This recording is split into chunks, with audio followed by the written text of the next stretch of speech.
మహిళల కోసం central bank of India ఇప్పుడు మీకు అందిస్తోంది గృహ రుణం. అతి తక్కువ వడ్డీ రేట్లకే ప్రత్యేక సెంటు గృహలక్ష్మి. పూర్తి వివరాలకు వెంటనే సంప్రదించండి 18003030. నా పేరు లక్ష్మీ ప్రసన్న, కొడిచేటి లక్ష్మీ ప్రసన్న. మా వారి పేరు తిరుమల వెంకట సీతారామండి. అది భద్రాచలం. అయితే కంప్లైంట్ అయితే ఇచ్చాను నేను. నాకు మెయిన్ ప్రాబ్లం వల్ల మా అత్తగారు మా మామగారేనండి. వాళ్ళు కరెక్ట్గా ఉండుంటే నాకు ఇప్పుడు ఈ పొజిషన్ వచ్చిండేది కాదు. మా వారు కూడా వాళ్ళ వైపే సపోర్ట్ ఉన్నారు. నేను చెప్పే మినిమం కూడా వినట్లేదు కనీసం. దానివల్ల ఇంత జరిగింది. అసలు లేకపోతే నా జీవితం ఇలా ఉండేది కాదు. మా మామగారి బిహేవియర్ అయితే అసలు ఏ ఆడపిల్లకి రాకూడదు అట్లాగా. ఏ ఆడపిల్లకి కూడా ఇలాంటి పరిస్థితి రాకూడదు. అంత దారుణంగా ఉంటుంది. ఎందుకంటే బయట అందరికీ కూడా నాకు 4వ కూతురు అని చెప్పేవారు. లోపలికి వచ్చేమో నన్ను నమ్ముకో అని చెప్పేవారు అనమాట. అది కరెక్ట్ కాదండి. ఇంకొకటి అన్నిటికంటే దారుణమైన విషయం, నాతోటి పిల్లల్ని కనాలి, అది చాలా తప్పండి. అది ఆ విషయం అనేది ఎవరైనా సరే ఖండించాల్సిందే. ఇలాంటి వాళ్ళని ఎంకరేజ్ చేయటం అనేది కరెక్ట్ కాదు. స్వామివారు మరి ఇప్పుడు ఎందుకు బయటపడ్డారో నాకు తెలీదు. ఇన్నాళ్ళు నేను లాస్ట్ మంత్ ఫైల్ చేశానండి. అంటే ఇంత అవ్వాలని కాదు, మా వారు ఆయన వచ్చి నన్ను తీసుకెళ్ళాలి, మంచిగా మేమిద్దరం హ్యాపీగా ఉండాలనే తోటి నేను కేసు పెట్టాను. ఇంత రచ్చ చేయాలి అట్లా ఏమి లేదు నాకు. ఇంకొకటి, మా అత్తగారు కూడా ఒక ఆడదయ్యుండి నా మొగుడి మీద నువ్వు మోజుపడ్డావు అని చెప్పడం అనేది చాలా తప్పండి. ఆవిడ చెప్పు తీసుకొని వచ్చి నాకు చెప్పే చూపించారండి. ఇట్లా జరుగుతుంది నాకు అని చెప్తే ఆవిడ చెప్పు చూపించింది. మినిమం పోనీ కోడలుగా కూతురులాగా నాకేమీ చూసుకోక్కర్లేదు వాళ్ళేమి. ఒక ఆడపిల్లని మినిమం చూస్తుంటే నా పరిస్థితి ఇప్పుడు ఇట్లా వచ్చిండేది కాదు. నేను సంవత్సరంన్నర అయిందండి.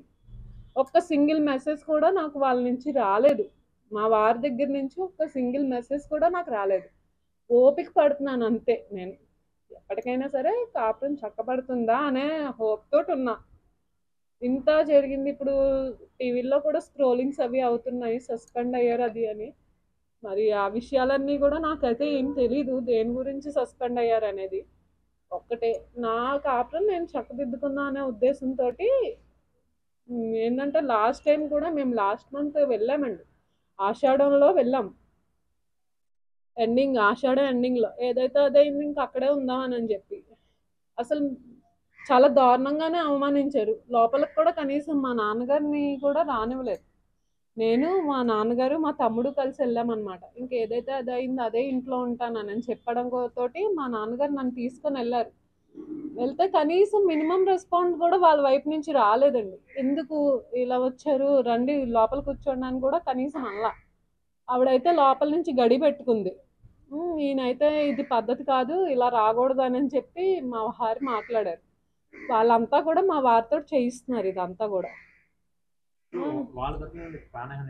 నాకు మా అత్తగారు మా మామగారి నుంచి అయితే ఖచ్చితంగా ఉందండి.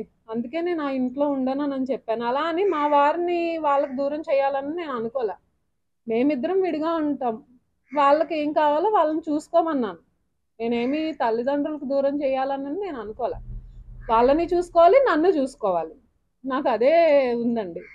కానీ అసలు కనీసం నేను చెప్పేది కూడా వినకుండా ప్రతి దానికి ఇట్లాగనే చేశారండి. చచ్చిపోవాలని చెప్పి ఇట్లా మాట్లాడారు. తట్టుకోలేక సంవత్సరంన్నర నుంచి నేను నలుగుతున్నాను. నో కమ్యూనికేషన్, ఒక మెసేజ్ కూడా లేదు నాకు కమ్యూనికేట్ చేయడానికి. అక్కడ ఉన్నంత వరకు కూడా అసలు నువ్వు అంటే నాకు ప్రాణం ఇట్లా మాట్లాడేవారు మా వారు. ఆయన మీద హోప్ తోటి చాలా ఆశలు పెంచుకున్నాను నేను. సరే ఎప్పటికైనా వస్తారు, తప్పు తెలుసుకుని వస్తారని. కనీసం మినిమం రెస్పాన్స్ కూడా లేకుండా, కనీసం లోపలికి కూడా రానివ్వకుండా మొహం మీద తలపేసేసి పంపించేశారండి. ఏం మాట్లాడలేదు అసలు. ఇప్పటికీ కూడా నన్ను ఇక్కడికి ఎందుకు పంపించారన్న విషయం నాకు తెలియదు. ప్రాపర్గా నాకేమీ తెలీదు. ఏదన్నా అంటే పెద్దవాళ్ళని నువ్వు ఎదిరించావు అని. ఇప్పుడు ఒక అత్తగా ఉండి నా మొగుడి మీద మోజుపడ్డ ఈ దరిద్రం అంతా నాతోటి అంటే నేను భరించలేనండి. నేను తప్పు చేయలేనంత వరకు కూడా నేను ఏది కూడా ఫేస్ చేయను. నేను అలాగనే రియాక్ట్ అవుతాను. నేనే కాదు, ఏ ఆడపిల్లైనా సరే అట్లానే రియాక్ట్ అవుతుంది. అది కూడా తప్పనంటే నేనేం చేయలేను. నేను మాట్లాడకుండా ఉండాలంటే ఆయన నోరిప్పాలి, అప్పుడు నేను మాట్లాడను. అది ఇట్లా జరిగిందండి. మరిన్ని వీడియోస్ కోసం ఛానల్ ని సబ్స్క్రైబ్ చేయండి, లేటెస్ట్ అప్డేట్స్ కోసం వాట్సాప్ ఛానల్ ని ఫాలో చేయండి అండ్ లింక్ డిస్క్రిప్షన్ లో ఉంది.